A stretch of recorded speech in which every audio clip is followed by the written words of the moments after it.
Morning business బ్రేక్ఫాస్ట్లోకి స్వాగతం. Asian మార్కెట్స్లో ప్రస్తుతం మనకు మిక్స్డ్ ట్రెండ్ కనిపిస్తుంది. లాస్ట్ నైట్ యుఎస్ మార్కెట్స్ స్ట్రాంగ్గా క్లోజ్ అయ్యాయి. 2001 లెవెల్ టచ్ చేసి S&P 500 ఆ తర్వాత కొద్దిగా కిందకు వచ్చి క్లోజ్ అయింది. సో 1996 లెవెల్స్ దగ్గర క్లోజ్ అయింది. ఈ మార్నింగ్ ఏషియన్ మార్కెట్స్లో మాత్రం అంత స్ట్రెంగ్త్ కనపడటం లేదు, మిక్స్డ్గా ట్రేడ్ అవుతున్నాయి.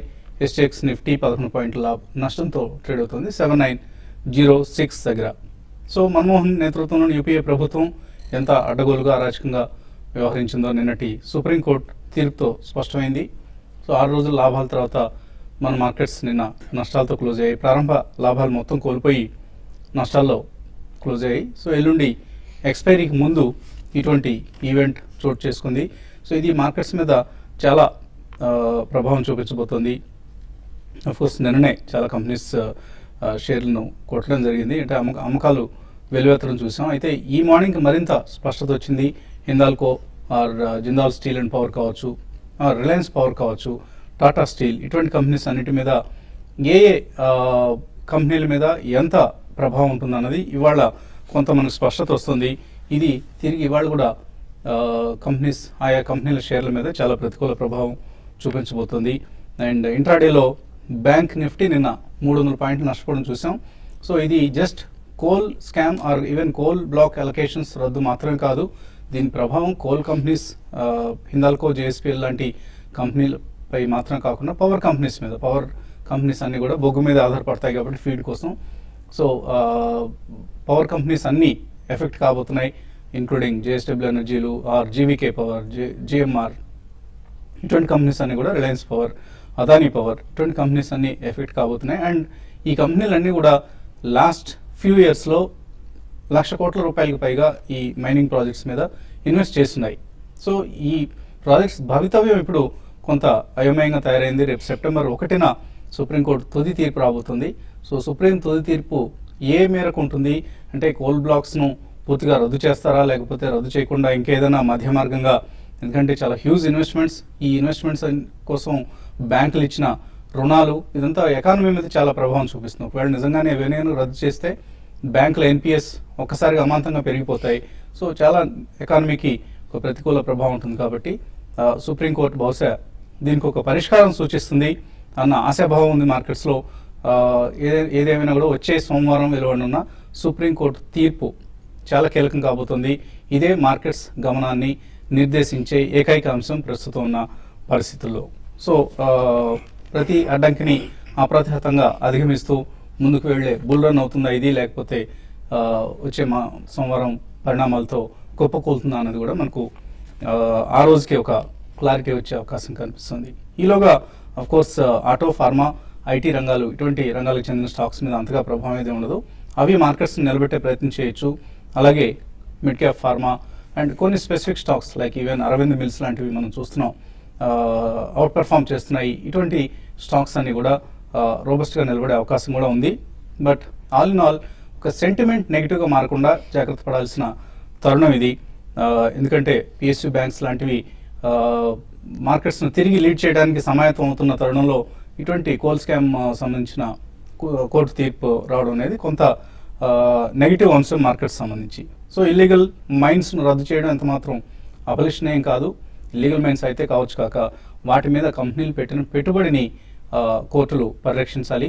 లేకపోతే 2G స్కామ్ కంటే కూడా ఇది చాలా ఎక్కువ ప్రభావం చూపించే ప్రమాదం కనిపిస్తుంది ఎకానమీ మీద. మార్కెట్స్ పరిస్థితి గురించి మాట్లాడేందుకు మనతో అనలిస్ట్ సిద్ధంగా ఉన్నారు. సో ఒకసారిగా బుల్ రన్కి బ్రేక్ వేసే ఒక పరిణామం చోటు చేసుకుంది కోల్ స్కామ్ సంబంధించిన అంశంపై కోర్టు తీర్పు. సో ఇవన్నీ ఇల్లీగల్ మైన్స్ అంటున్నారు. ఒకవేళ నిజంగానే రద్దు కాకపోయినా కూడా ఈవెన్ పెనాల్టీస్ వేసినా కూడా ఆ కంపెనీల మీద ఇది చాలా భారం కాబోతుంది. ఆయా కంపెనీలకి సంబంధించి బ్యాలెన్స్ షీట్స్ ఇప్పటిదాకా అనుకుంటున్న విధంగా పెరిగే అవకాశాలు ఉండవు. సో ఇదంతా కూడా ఆ కంపెనీల షేర్ల మీద, ఓవరాల్ మార్కెట్స్ మీద ఎటువంటి ప్రభావం చూపిస్తుంది అనుకుంటున్నారు? డెఫినెట్లీ నెగిటివ్ సెంటిమెంట్ కొద్దిగా అటువంటి కంపెనీల మీద ఎక్కువ ప్రివేల్ అవుతుందండి. ఎందుకంటే they already some of them have very fragile balance sheets. అంటే ప్యూర్లీ పవర్ జనరేటింగ్ కంపెనీస్ అయితే they have raised lot of money. మనం గతంలో చాలా సార్లు కూడా చెప్పామండి, fuel linkage is another major hassle for them అని. సో ఫ్యూయల్ లింకేజెస్ ఎక్కడైతే అల్ట్రా మెగా పవర్ ప్రాజెక్ట్స్ కి వాళ్ళు కోల్ బ్లాక్స్ అలొకేట్ చేశారో, వాళ్ళు ఆ ఒక్క పర్టికులర్ ప్రాజెక్ట్ కి కాకుండా ఇతరత్ర వేరే ప్రాజెక్ట్స్ కూడా వాడారు. అది కూడా వాళ్ళు నిన్న మెన్షన్ చేశారు వాళ్ళ వర్డిక్ట్ లో. సో ఇటువంటివన్నీ మనం if you take the entire gamete of the verdict yesterday, దానికి ప్రభావం అనేది particularly metal companies and power generating companies మీద ఉంటుందండి. అండ్ గతంలో మనం చూసాం లాస్ట్ 3 to 6 months లో ఇటువంటి కొన్ని చాలా స్ట్రాంగ్ రన్ మనం చూసాం. అంటే ఓవరాల్ గా మనకి ఇన్ఫ్రాస్ట్రక్చర్ కి పెద్ద థ్రస్ట్ వస్తుందని చెప్పి. So power is a part of infrastructure అండి. So metals will definitely aid the economy's growth అండి. సో డెఫినెట్లీ అటువంటి కంపెనీస్ మీద కొద్దిగా ప్రభావం ఉంటుంది. బట్ నిన్న లేటర్ హాఫ్ ఆఫ్ ద డేలో ఎప్పుడైతే ఈ వర్డిక్ట్ వచ్చిందో అక్కడ మేజర్ డ్యామేజ్ జరిగింది. సో డెఫినెట్లీ ఇంకొద్దిగా డ్యామేజ్ అయితే తప్పకుండా ఉంటుంది. But in my opinion some sense will prevail అండి. ఓవరాల్ గా మీరు ఇప్పుడే మెన్షన్ చేసినట్టు more than lakh of crores of investment has gone into it. As it is banks are suffering from non performing assets. So ఇటువంటిది ఒకవేళ complete deallocation అటువంటి చేస్తే మాత్రం coal mines, I think it will have cascading effect on the economy and major ramification in terms of the future growth rate definitely for power sector.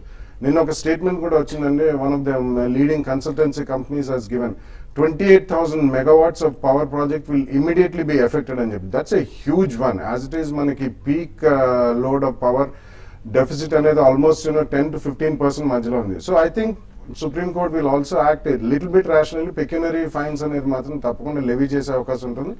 Some of the mines may also be deallocated. అంటే మొత్తం కాకుండా en masse కాకుండా some of the mines may be deallocated. But immediately అది కొద్దిగా electronic route ద్వారా, option route ద్వారా immediately వాళ్ళు మళ్ళీ కేటాయించడానికి మినిస్ట్రీకి they may give a verdict. So ఇవన్నీ కూడా మనం తీసుకుంటే definitely it will act as a dampener on the overall run of the market అండి. But one has to be cautious. మనం గతంలోనే చెప్పాం మెటల్ స్టాక్స్ కదండి, పవర్ జనరేటింగ్ కంపెనీస్ కి జెస్టేషన్ పీరియడ్ చాలా లాంగ్ ఉంటుంది. Balance sheets are heavily skewed in terms of debt. ఇవన్నీ కూడా fuel linkages is a problem, acquisition of land is a problem, and వాటికి జెస్టేషన్ ఎక్కువ ఉంటుంది కాబట్టి అందులో ఎక్కువ మల్టీ బ్యాగర్స్ రావని చెప్పి. So investors should be extremely cautious అండి. They should wait till the clarity comes out post 1st of September. అప్పటిదాకా మాత్రం అటువంటి షేర్లు, అటువంటి సెక్టర్లు అవాయిడ్ చేయడమే బెటర్ అనిపిస్తుంది. అలాగే జస్ట్ స్టాక్ మార్కెట్స్ మాత్రమే కాదు, ఇప్పటికే విద్యుత్ సమస్యతో తీవ్ర సంక్షోభంలో ఉంది తెలంగాణ రాష్ట్రం, మనం ఉన్న రాష్ట్రం. సో తెలంగాణ రాష్ట్రానికి కూడా ఇది ప్రతికూల ప్రభావం చూపించే అవకాశం కనిపిస్తుంది. సో సింగపూర్ని చూసి మురిసిపోవడం కాదు, ముందుగా ఇక్కడ ఏం చేయాలి, ఇక్కడ విద్యుత్ సమస్యను పరిష్కరించడానికి ఎటువంటి స్టెప్స్ తీసుకోవాలనే అంశం మీద ప్రభుత్వం దృష్టి పెట్టాలి. Otherwise the state is going to be falling in to A deep crisis. So టెక్నికల్గా మార్కెట్స్కు ఎటువంటి సంకేతాలు లభిస్తున్నాయి అండ్ ఇక్కడ ఎటువంటి ట్రేడింగ్ పొజిషన్స్ తీసుకోవాలి? ఇంకా 2 రోజులు మాత్రమే ఉంది మనకి ఎక్స్పైరీకి. మార్కెట్లో నిన్నటి మూమెంట్ చూస్తుంటే కనుక మార్కెట్ ఒక షార్ట్ టర్మ్ కరెక్షన్, ఒక మైనర్ వీక్నెస్ లోకి ప్రవేశించే అవకాశం కనిపిస్తుంది. ఎందుకంటే టెక్నికల్ గా 3 ప్రధానమైన ఇండికేషన్స్ నిన్న చూసాము. మార్కెట్ నిన్న హై నుంచి ఓపెన్ అయ్యి టెక్నికల్ గా డౌన్వర్డ్ రివర్సల్ బార్ చూసాము డైలీ చార్ట్ లో.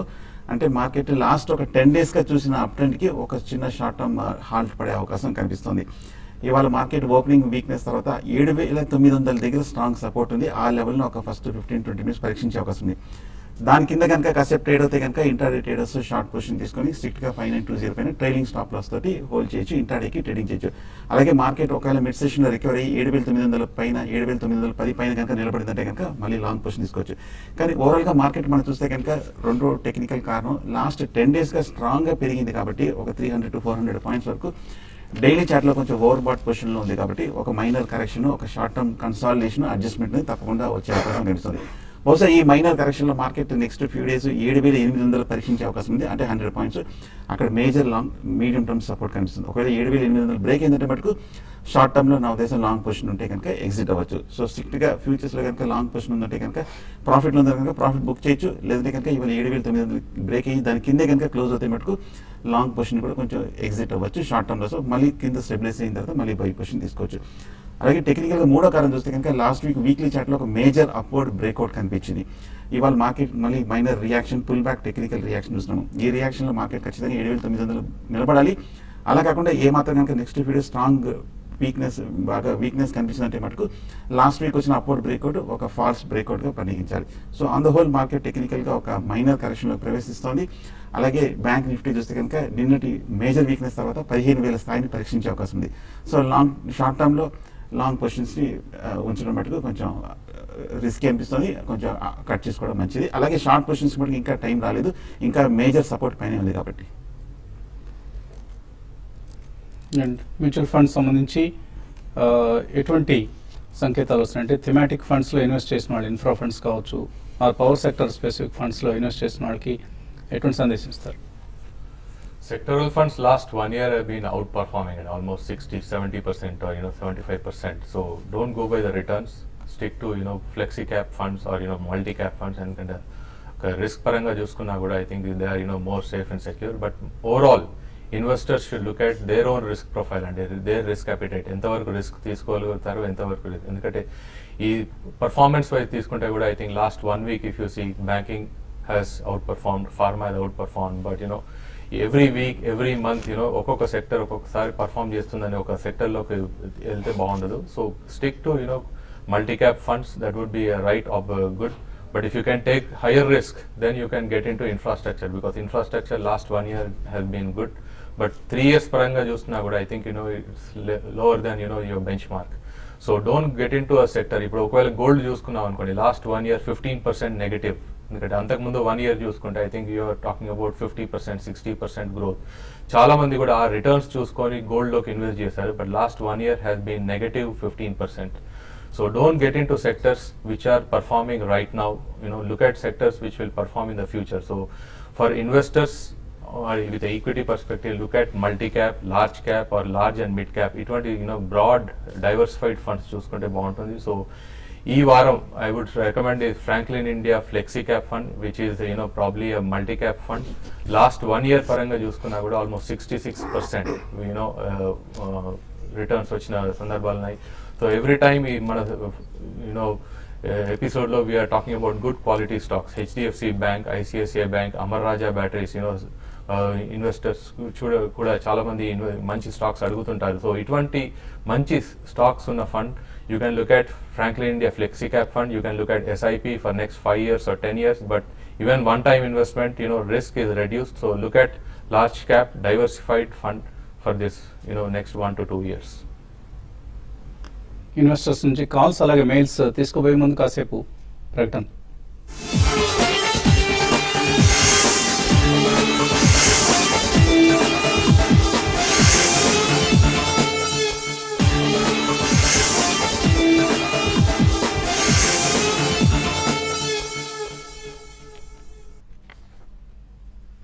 బిజినెస్ బ్రేక్ఫాస్ట్ తిరిగి స్వాగతం. కాలర్స్ లైన్లో ఉన్నారు. ఫస్ట్ కాలర్ కరీంనగర్ నుంచి శ్రీనివాస్. హలో. నమస్తే సార్, నేను శ్రీనివాస్ సార్, కరీంనగర్ నుండి. నమస్తే, అడగండి సార్. అశోక్ లైలాండ్, మనపురం ఈ రెండు ఇప్పుడు కొనొచ్చా సార్ ఈ లాంగ్ టర్మ్ కోసం? ఈ రెండు లాంగ్ టర్మ్ కోసం తీసుకోవచ్చు ఇక్కడ. Ashok Leyland definitely I think you can bet, and Manapuram also you can buy. ఎందుకంటే recently కొంచెం lower levels నుంచి we are seeing some buying strength in that and buying interest also. But Manapuram long term ఉంచుకోవడం అంత ఉత్తమం కాదు. కొన్న తర్వాత మీకు about 10-15% రిటర్న్ వస్తే it can be in quarter or couple of quarters. కొద్దిగా ప్రాఫిట్స్ బుక్ చేయడం better. Ashok Leyland definitely you can hold it for the next couple of years, 2-3 years, because LCVs, MCVs and HCVs అంటే heavy commercial duty vehicles and medium ఇవన్నీ కూడా ఇప్పుడే మొదలైంది demand పరంగా pickup అనేది. You can see that run for the next 2-3 years as the economy picks up. So definitely Ashok Leyland is a long term buy. Manapuram is a buy, but be cautious and try to book profits at every rise. Warangal నుంచి సంతోష్ తర్వాత caller. Hello. Hello, అడగండి Santosh. Hello sir. LIC 280 by చేశాను sir. మరి hold చేయమంటారా లేదా నమ్మన్నారా? 280 by చేయండి. 280లో కొన్నారు LIC housing finance. ఈ మధ్య కరెక్షన్లో ఇంచుమించు లోయెస్ట్ పాయింట్ అదే, లోయెస్ట్ బాటంలో కూడా కరెక్ట్ టైమింగ్ కూడా తీశారు. ఇంచుమించు ఒక 20 points వరకు, 20 rupees వరకు ప్రాఫిట్లో ఉన్నారు. కానీ కరెంట్ రేట్ చూస్తే కనుక 300 to 305 దగ్గర స్ట్రాంగ్ రెసిస్టెన్స్ కనిపిస్తుంది. అంతక్రితం అప్ ట్రెండ్లో కూడా ఈ లెవెల్ దాటలేకపోతుంది 300 305 రూపీస్లో. ఒకవేళ షార్ట్ టర్మ్ మీరు ప్రాఫిట్ బుక్ చేయాలనుకుంటే కనుక నా ఉద్దేశం 20 rupees ప్రాఫిట్ వచ్చింది కాబట్టి 300 rupeesలో ప్రాఫిట్ బుక్ చేసి మళ్ళీ డిప్లో వచ్చాక బై చేయొచ్చు. ఎందుకంటే మార్కెట్ కూడా నేను చూసాము, కరెక్షన్ కొంచెం వీక్నెస్ చూస్తున్నాము. సో కొంచెం అన్సర్టన్గా ఉంది కాబట్టి షార్ట్ టర్మ్లో ప్రాఫిట్ బుక్ చేసి మళ్ళీ లోయర్ రేట్లో రీఎంటర్ అవ్వచ్చు. బెంగళూరు నుంచి శాంతి లైన్లో ఉన్నారు. హలో. గుడ్ మార్నింగ్ అండి. నాకు టాటా స్టీల్ IRB ఇన్ఫ్రా గురించి సలహా కావాలండి. టాటా స్టీల్ నాకు 412 ఉన్నాయి, IRB ఇన్ఫ్రా వచ్చేసి 210 ఉన్నాయండి. సో ఏం చేయాలి వీటిని? Tata steel of course coal scam impact ఈ కంపెనీ మీద కూడా ఉండబోతుంది. And IRB of course is an out performer in the infra pack. Yeah, but last 2-3 months ago, it's been stable between around 240 to 260 range and IRB infra. So in my opinion, you can hold it for next 1 or 2 quarters. And recently, వాళ్ళకి Pune and Bombay Express Highway కూడా renewal post 2019 కూడా జరిగింది. So వాళ్ళకి toll based roads toll based project company కాబట్టి I think going forward revenues బాగా పెరిగే అవకాశం ఉంది. Tata Steel I think మీరు 410 లో ఉన్నారు. I think ఒకసారి కొద్దిగా ప్రాఫిట్ బుక్ చేయడం బెటర్. ఓవరాల్ గా not only in terms of coal allocations పక్కన పెడితే I think it's got a very strong run-up. కొంచెం ఇక్కడ ప్రాఫిట్ బుక్ చేయండి, you're plus by about 15 to 20%. తర్వాత అది పడితే మళ్ళీ definitely you can buy it at a lower rate. But quantity ఎక్కువ ఉంటే అట్లీస్ట్ 50% క్వాంటిటీ అయినా ప్రాఫిట్ బుక్ చేయండి. లాస్ట్ కాలర్ లైన్ లో ఉన్నారు, శ్రీనివాస్. హలో హలో రండి శ్రీనివాస్. వినిపిస్తుంది, అడగండి. సార్ జేఎంటీ ఆటో ఒకటి, విశ్వస్ ఇండియా ఒకటి లాంగ్ టర్మ్ కోసం కొనుక్కోవచ్చు sir. JMT ఆటోనా? JMT auto, విశ్వస్ India. రెండో కంపెనీ ఏదన్నారు? ఓకే, కాల్ కట్ అయింది. Anyway JMT. Yeah, these are all micro cap auto ancillary companies and I think the better bet would be a Jai Bharat Maruti or maybe Minda Corporation or Minda Industries. ఇటువంటి companies they make a better bet అండి. JMT auto like purely 1 or 2 product. ఈ Minda corporation, Jai Bharat Maruti, JBMA post split and bonus, ఇటువంటి companies they have slightly diversified range అండి. ఇంకొకటి మనం నిన్న చూసాం, competition commission of India వాళ్ళు they have levied a penalty on almost 14 companies అండి, which is equivalent to about 2,500 crores, 2% of their sales అని చెప్పి. That is for not keeping spare parts in their major showrooms. So అటువంటివి definitely auto ancillary companies కి దోహదపడతాయి. So I think ఈ mention చేసిన 3-4 names would be a better bet. Emails లో విశ్వనాథ్ గౌడ్ అడుగుతున్నారు, PhD research scholar అయినా నెలకు 16,000 రూపాయల ఫెలోషిప్ వస్తుంది, ఇందులో 5,000 రూపాయలు ఇన్వెస్ట్మెంట్స్ కోసం కేటాయించగలరు. సో ఆయన ఒక హెల్త్ ఇన్సూరెన్స్ పాలసీ తీసుకుందాం అనుకుంటున్నారు, అలాగే ఇతరత్ర ఇన్వెస్ట్ చేద్దాం అనుకుంటున్నారు. ఇటువంటి సలహా ఇస్తారు ఆయనకి? Correct. I think health insurance, any online and insurance which is cheaper in premium, I think you should be looking at it. ఈ ఏజ్ రాయలేదండి, ఇటు ఎంత ఏజ్ లో ఉన్నారు, అలాగే ఫ్యామిలీ మెంబర్స్ సంఖ్య ఎంత అన్నది కూడా దీన్ని డిసైడ్ చేస్తుంది. ఎందుకంటే ఏజ్ ఇస్ వెరీ క్రిటికల్. మీరు అన్నట్టుగా ఏజ్ ఇస్ వెరీ క్రిటికల్, దాని పరంగా ప్రీమియం మీకు డిసైడ్ అవుతుంది. సో ఒక floater policy for your family would be suggested. So you could look at least 2.5 to 3 lakhs coverage ఉన్న ఫ్లోటర్ పాలసీ తీసుకుంటే మీకు వర్కౌట్ అవుతుంది. అదే మాదిరిగా ఒక SIP you can look at any of the front line schemes which you have recommended. So you could start with Franklin India Blue Chip Fund or Franklin India Prima Fund. These are 2 large cap and mid cap funds. Otherwise you also have HDFC Equity or HDFC Top 200. These are 4 funds as per your convenience you can do it. Krishna Hyderabad నుంచి అడుగుతున్నారు, HDIL 99 రూపాయలు, JP associates 60 రూపాయలు ఉన్నాయి, ఇవాళ ఎలా move అయ్యే అవకాశం ఉంది? రెండు స్టాక్స్ లో నేను వీక్నెస్ చూసాము, కొంచెం స్ట్రాంగ్ టెక్నికల్ డౌన్వర్డ్ రివర్సల్ చూసాము. బహుశా హెచ్డిఎల్ చూస్తే ఇంకా ఫర్దర్ వీక్నెస్ 85 to 80 రూపీస్ వరకు వెళ్ళే అవకాశం కనిపిస్తుంది. కొంచెం కాషియస్గా ఉంటే మంచిది. అలాగే జేపీఎస్ చూస్తే కనుక టెక్నికల్గా వీక్ అనేది బాగా పడిన తర్వాత కూడా లాస్ట్ ఒక 1 or 2 వీక్స్గా పెద్ద కన్సాలిడేషన్ రాలేదు.